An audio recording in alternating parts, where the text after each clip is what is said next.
Hey everyone, welcome back to When the Mask Falls, episode 8. And I'm just gonna say it, what a week. Oh, yeah, it's only Monday.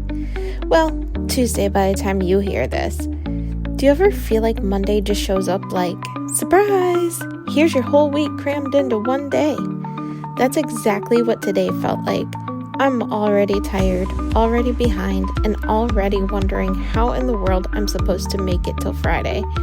So today's episode is basically me venting. It's me taking the mask off and saying, yep, it's too much. And if you're in the same boat, you're not alone. Monster Monday. So here's how my day went. I'm not sure how many of you are familiar with nonprofit grant invoicing, but let me just tell you, the rules are strict and the workload is a beast. As CFO, I handle all grant management and invoicing for our 4 organizations. I work on budgets with each director, give guidance, and expect them to spend down funds as planned. It's a little like managing a personal budget, just on a much bigger scale. Last week, I submitted 9 final federal invoices. I felt pretty good about it. And then this morning, I get that dreaded phone call and things aren't going through. Reimbursements can't be processed. Despite all the conversations and guidance we've had, here we are again.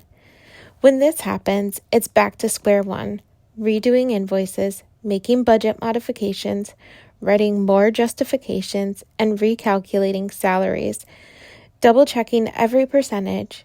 Basically, it's a 9 giant puzzles that all have to fit together without a single piece out of place.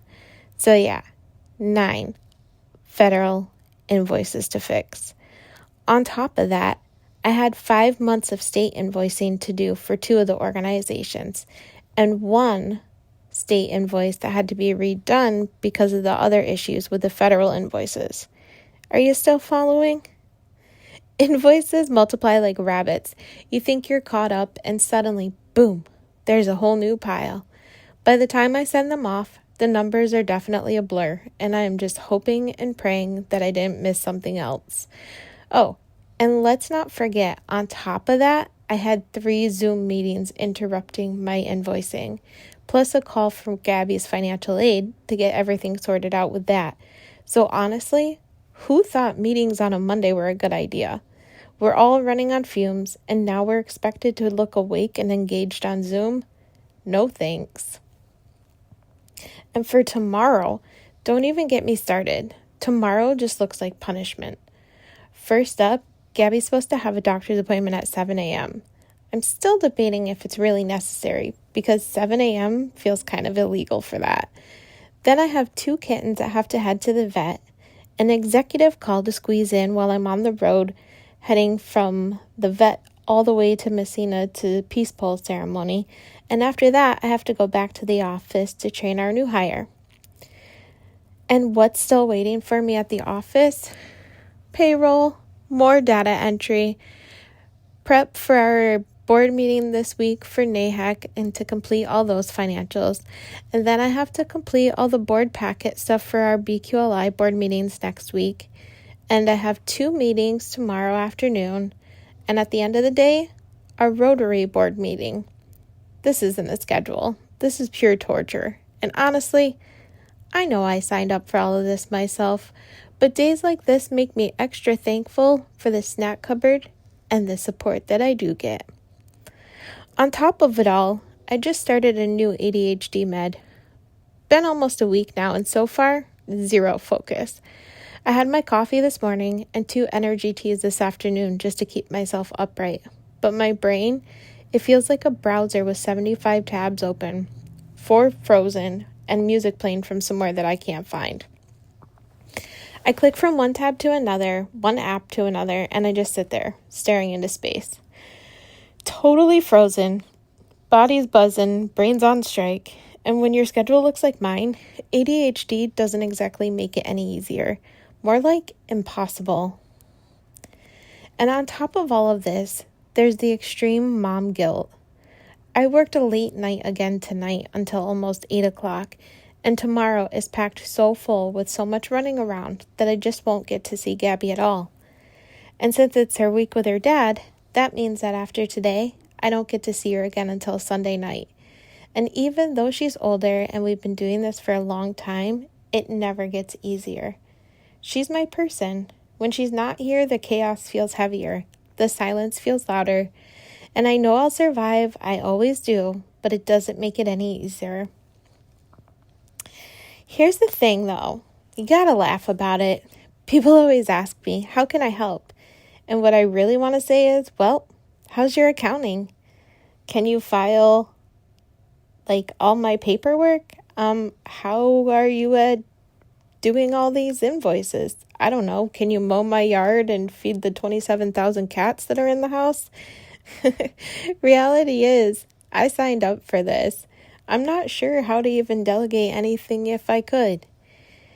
But with the rescue, no matter what's happening, invoices, meetings, chaos, the cats definitely still need their care. Feeding, litter, cuddles, every single day. They don't care if I'm buried in work. They just want food and clean litter boxes. And as crazy as it sounds, that chaos is what keeps me grounded. Even when I'm scooping litter at 11 p.m., muttering, "Toothless, why did you put poo on the wall again?" The rescue keeps me moving. They depend on me, and honestly, that's what saves me. It's not always about the big stuff that breaks you. Sometimes it's the tiniest things, like the printer jamming when you're trying to scan in invoices, or realizing when you get home late at night that it's trash night, and it's already dark, and your porch lights don't work. So now I have to debate whether I want to take the trash out and risk grabbing onto a spider or wait till morning. But then if I wait until morning, I have to wake up a half hour earlier, which means less sleep. Then that means more stress. It's not the mountain that trips you, it's the pebble. So here's the truth. This isn't me asking for help. It's not a pity party. It's me just saying out loud that this is a lot.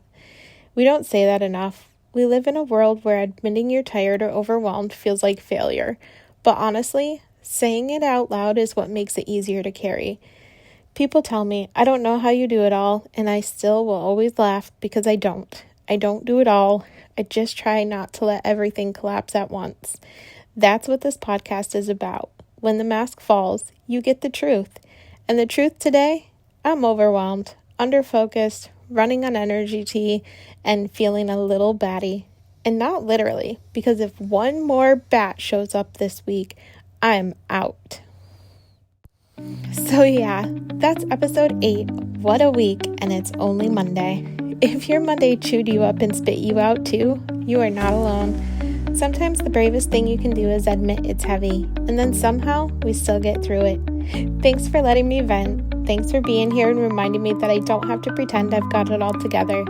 Maybe by Friday I'll have something brighter to share. But until then, wish me luck.